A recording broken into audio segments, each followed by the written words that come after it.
صلوا على نبيكم. قولوا يا الله وقول يا الله. إن الله يجعل في صدري وصدوركم سعة. قولوا آمين.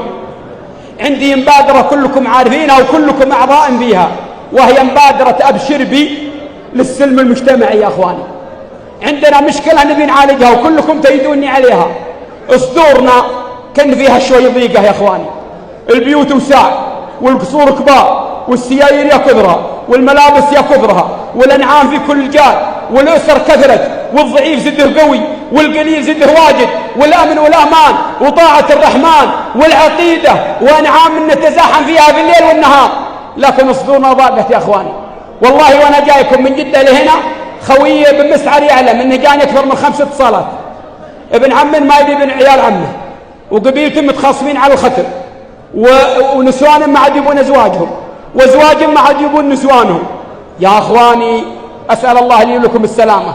والله الذي لا إله إلا هو إن المحظوظ فينا اللي سال من صدره من حظوظ النفس ولا في صدره على حد شيء.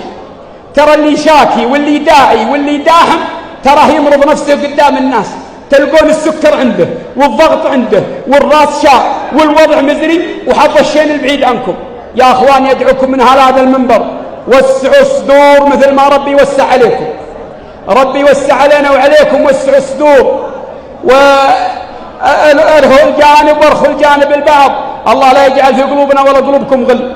وأوصيكم بالاستمرار على ما نحن نعيشه مثل هذا اليوم، هذا التواد وهذا التراحب وهذا المحبة. أصبحنا قبيلة واحدة، أقولها والتمس في الرياض قلت حنا ما عدنا قبايل، الآن زدنا كلنا قبيلة واحدة اسمها قبيلة الطيبين، وترى تذاكرها بدون عدد. اللي يبغى ينضم لنا ينضم.